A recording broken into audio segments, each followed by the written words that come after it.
Assalamualaikum warahmatullahi wabarakatuh.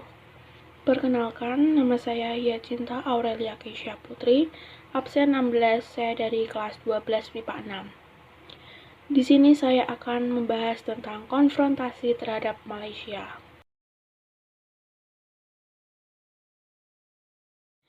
Sebenarnya, apa sih konfrontasi terhadap Malaysia itu? Konfrontasi Indonesia-Malaysia atau yang lebih dikenal sebagai konfrontasi saja adalah sebuah perang mengenai masa depan Malaya, Brunei, Sabah, dan Sarawak yang terjadi antara Federasi Malaysia dan Indonesia pada tahun 1962 hingga 1966. Selanjutnya adalah tokoh dalam konfrontasi Malaysia. Yang pertama, Tengku Abdul Rahman dari Malaysia. Yang kedua, Insinyur Soekarno dari Indonesia. Yang ketiga, Lee Kuan Yew dari Singapura. Yang keempat, PBB. Dan yang kelima adalah Inggris. Latar belakang konfrontasi terhadap Malaysia. Yang pertama adalah keinginan Federasi Malaya atau Persekutuan Tanah Melayu untuk menggabungkan Brunei, Sarawak, dan Sabah ke dalam Federasi Malaysia. Yang kedua, Presiden Soekarno berang dan menuduh Malaysia sebagai boneka imperialis Inggris untuk melakukan penjajahan di wilayah Nusantara, sehingga berpotensi membahayakan revolusi Indonesia. Selanjutnya adalah jalannya konfrontasi Indonesia terhadap Malaysia. Awal mula, masalah ini berawal dari munculnya keinginan Tengku Abdul Rahman dari Persekutuan Tanah Melayu dan Lee Kuan Yew dari Republik Singapura untuk menyatukan kedua negara tersebut menjadi Federasi Malaysia. Rencana pembentukan Federasi Malaysia mendapat tantangan dari Filipina dan Indonesia. Filipina menentang karena memiliki keinginan atas wilayah Sabah di Kalimantan Utara. Filipina menganggap bahwa wilayah Sabah secara historis adalah milik Sultan Sulu. Pemerintah Indonesia pada saat itu menentang karena menurut Presiden Soekarno, pembentukan Federasi Malaysia merupakan sebagian dari rencana Inggris untuk mengamankan kekuasaannya di Asia Tenggara. Pembentukan Federasi Malaysia dianggap sebagai proyek neokolonialisme Inggris yang membahayakan revolusi Indonesia. Oleh karena itu, berdirinya negara Federasi Malaysia ditentang oleh pemerintah Indonesia. Untuk meredakan ketegangan di antara ketiga negara tersebut, kemudian diadakan konferensi Mapilindo, Malaysia, Filipina, Indonesia, di Filipina pada tanggal 31 Juli sampai 5 Agustus 1963.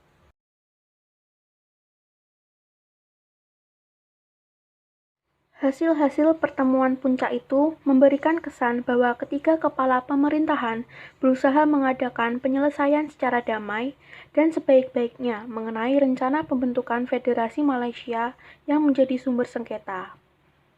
Konferensi Mapilindo menghasilkan 3 dokumen penting, yaitu Deklarasi Manila, Persetujuan Manila, dan Komunike Bersama.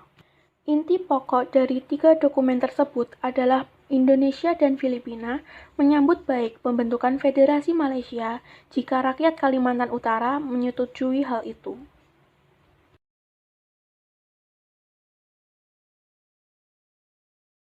Puncak konflik.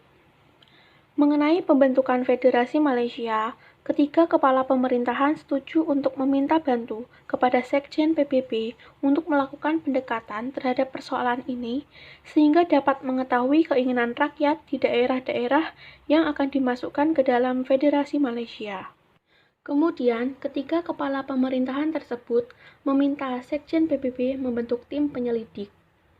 Menindaklanjuti permohonan ketiga pimpinan pemerintahan tersebut, Sekretaris Jenderal PBB membentuk tim penyelidik yang dipimpin oleh Lawrence Michel Mort. Di saat tim tersebut memulai tugasnya di Malaysia pada tanggal 14 September 1963. Namun, sebelum misi PBB menyelesaikan tugasnya dan melaporkan hasil kerjanya, Federasi Malaysia diproklamasikan pada tanggal 16 September 1963. Oleh karena itu, pemerintah RI menganggap proklamasi tersebut sebagai pelecehan atas martabat PBB dan pelanggaran Komunike Bersama Manila, yang secara jelas menyatakan bahwa penyelidikan kehendak rakyat Sabah dan Sarawak harus terlebih dahulu dilaksanakan sebelum Federasi Malaysia diproklamasikan.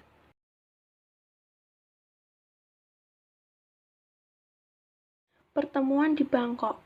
Konflik di Asia Tenggara ini menarik perhatian beberapa negara dan menghendaki penyelesaian pertikaian secara resmi. Banyak negara yang ikut berkontribusi dan turut memberikan upaya dalam menyelesaikan masalah ini.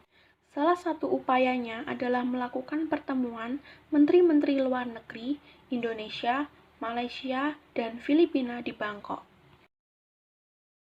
Pertemuan kedua. Di tengah berlangsungnya konfrontasi Indonesia-Malaysia, Malaysia dicalonkan menjadi anggota tidak tetap Dewan Keamanan PBB. Kondisi ini mendorong pemerintah Indonesia mengambil sikap menolak pencalonan Malaysia sebagai anggota tidak tetap Dewan Keamanan PBB. Sikap ini langsung disampaikan Presiden Soekarno dan dari pidatonya pada tanggal 31 Desember 1964. Terlihat bahwa keluarnya Indonesia dari PBB adalah karena masuknya Malaysia menjadi anggota tidak tetap Dewan Keamanan PBB.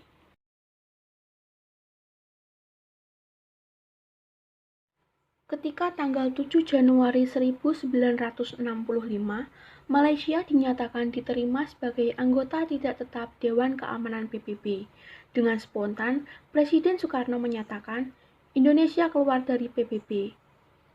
Walaupun Indonesia sudah keluar dari PBB, sasaran-sasaran yang ingin dicapai oleh pemerintah Indonesia terkait sengketa Indonesia-Malaysia dan perombakan PBB tetap tidak tercapai.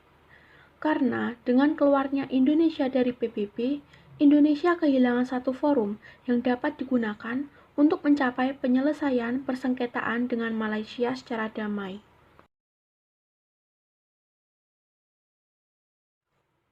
Upaya-upaya yang dilakukan oleh pemerintah Indonesia dalam pelaksanaan konfrontasi.